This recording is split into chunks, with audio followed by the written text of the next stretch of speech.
Morning students, now it's time for SST class. As we have already started chapter number 5 from history, section number 2nd. The name of the chapter is Pastoralist in the Modern World. So now today we will start the new topic of that chapter, that is topic number 3, that is pastoralism in Africa. Now let me start the chapter. Let us move to Africa, where over half of the world pastoral population lived. Even today, over 22 million Africans depend on some form of pastoral activity for their livelihood. They include communities like Wadawnis, Berbers, Maasai, Somali, Boran and Turkana. Most of them now live in the semi-arid grassland or arid desert, where refined agriculture is difficult. They raise cattle, camel, goat, sheep and donkey. Through trade and transport and other combined pastoral activities with agriculture. But still some other do a variety of odd jobs to supplement their merge and uncertain earning from pastoralism. Now let's come to the second para. Like pastoralists in India, the lives of African pastoralists have changed dramatically over the colonial and post-colonial period. What were the changes have been? Listen students, in the previous topics we discussed about how colonial rule affect the pastoral life in India. In this topic we studied about that pastoral life not only affect the life of pastoralists in India but also they affect the pastoral life of the different area of different world. Here we have taken one of the example as pastoralism in Africa. African pastoralism is also very badly affected by the colonial rule. What were the effects? How dramatically that entire African pastoralist affected by the colonial rule? In this topic we discuss about all these issues. See, students, according to the topic, Africa was a major pastoralist community in the world. Even today, 22 million Africans depend on some form of pastoral activity for their livelihood. They include communities like Wadawnis, Berbers, Maasai, Somali, Boran and Turkana. So students, these are the different names of pastoral communities, those who lived in Africa. Now one of the main important communities name is Maasai community. So in this topic let me discuss about, here I underline the Maasai community. The Maasai people, almost in Africa, like 3 lakhs Maasai people, they lived in Africa. They covered the area of southern Kenya and another 1,50,000 in Tanzania. So we will see how new laws and regulations made by the colonial rule affect their life. Whatever the rules, regulations made by the colonial rule took away their land and restricted their movement. This affected their lives in times of drought and even reshaped their social relations. So students, the reasons are not mentioned here. Now I am going to tell you some of the regions. Some of the regions made and some of the effects how the Maasai community affect in their regions. Point number 1, scramble for territory, possessions in Africa. Next point, dividing the region into different colonies.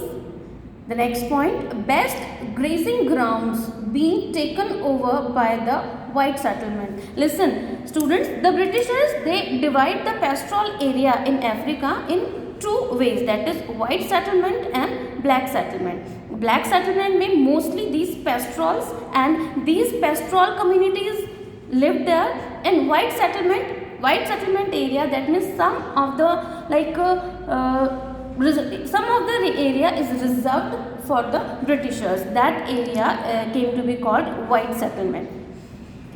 Next is grazing grounds being converted to cultivated land and national parks and game reserves.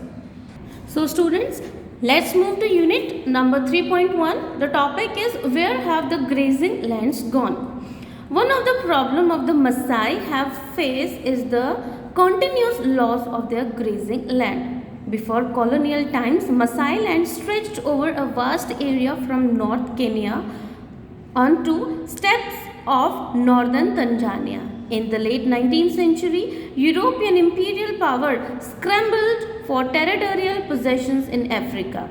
Listen students, before arriving of the colonial rulers, the Maasai land spread over the vast area from North Kenya to steppes of North Tanzania. This gradually shrank due to different kinds of reason. So here I am telling you some of the reason is, that is Africa. In Africa, Britishers, they began to settle down their colonies here. The colonial powers were hungry for colonial possessions in Africa. Once they reached Africa, they began to cut it down in different colonies.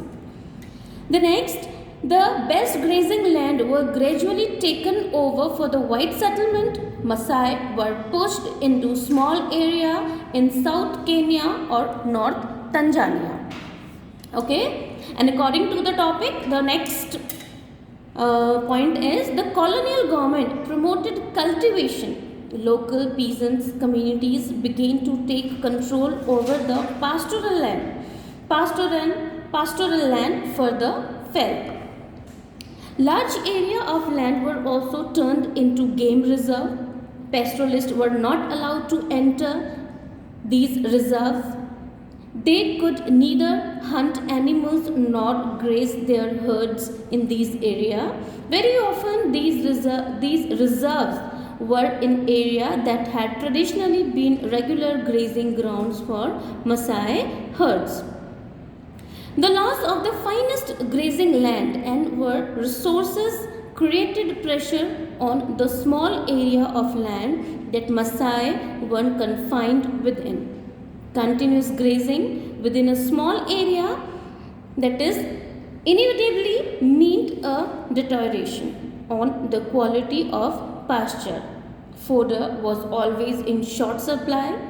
Feeding the cattle became the persistent problem. These were the problems faced by the Maasai people, and their grazing land area become shrink day by day under the colonial rule. Now let's come to the next page, students. Page number 110. Listen students. From the late 19th century, the British colonial government in East Africa also encouraged local peasant communities to expand cultivation. Large area of grazing land were also turned into game reserve like Masai Mara and Samburu National Park in Kenya, and that is Serengeti Park in Tanzania. Pastoralists were not allowed to enter in these reserves. They could neither hunt animal nor graze their herds in these areas. So these are the changes. These are the changes in Maasai community by the colonial rule. Now see students, let's come to the next unit, that is unit 3.2, the borders are closed. In the 19th century, African pastoralists could move over the vast areas in search of pasture. When the pasture was exhausted in one place, they moved to different area to graze their cattle. From late 19th century, the colonial government began imposing various restrictions on their mobility. So according to the British rule, in Maasai, in other pastoral group, they were also forced to live within the confines on special reserves. The boundaries of these reserves became the limits within which they could now move. They were not allowed to move out with their stock without special permits, and it was difficult to get permits without trouble and harassment. Those found guilty of disobeying the rules were severely punished.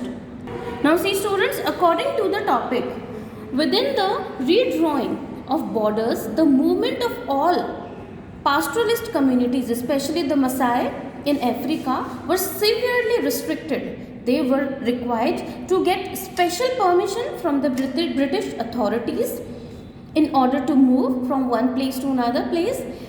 Getting a permit was often difficult. People were severely punished for violating the rules. So students, it's enough for today. Rest of the topic we will complete it in next video.